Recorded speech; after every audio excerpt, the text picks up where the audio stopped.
Hey everybody, this is Dr. Paul Singh describing a video of the new iStent Inject W, also known as the wide flange. Here's a nice schematic drawing showing the different components of the iStent Inject W. And what the main difference, I think, between the iStent original and the new Inject W is the wider flange. And those arrows on the bottom, you see on the left, the new Inject W with a wider flange that sits in the anterior chamber compared to the original iStent Inject, which I think allows us to actually visualize the stent a little bit better intraoperatively. Also, it helps us to manipulate the stent if need be, and I think it does, in my opinion, help prevent over-implantation of the stent in the Schlemm's canal. The loader has been slightly redesigned. They actually have now two new windows, allowing us to visualize the two stents in the loader itself. So therefore, you have more confirmation if the first stent has been deployed or is still in the actual loader itself, which I think helps during the actual implantation.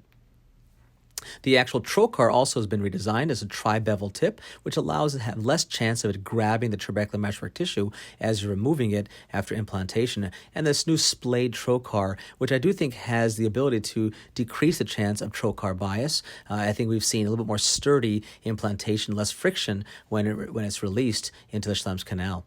So here I am now intraoperatively after a cataract's removed lens implant to the capsular bag. Those two arrows indicate some veins that I see in the venous system, trying to target where I want to implant the two stents.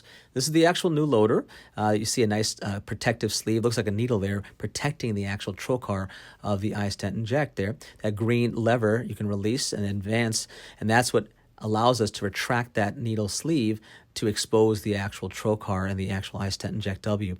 And as I zoom in here more, you see the two windows exposing the view of the iStent Injects in the actual loader to allow us to know intraoperatively whether the iStent is still in the loader or has been deployed.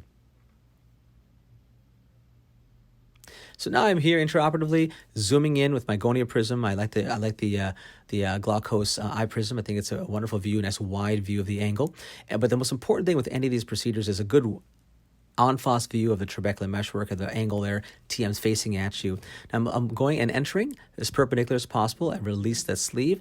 Now I'm going to try something different here. I'm going to try to create trocar bias. You see there, I just kind of moved to the left there to try to bend that trocar, and it was nice to notice that it was not as easy to actually cause trocar bias there. It kind of slipped because I was pulling to the left there on purpose.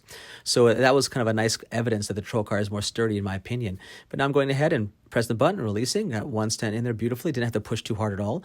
I'm going about a clock hour and a half or so to try to target almost 2 clock hours there. Parallel or perpendicular as possible. Press the button and you see the two stents in good position in the nasal angle here. I'm about a clock hour and a half probably rather than 2 clock hours here, but good position. You see the wider flange, easier to see in the angle there.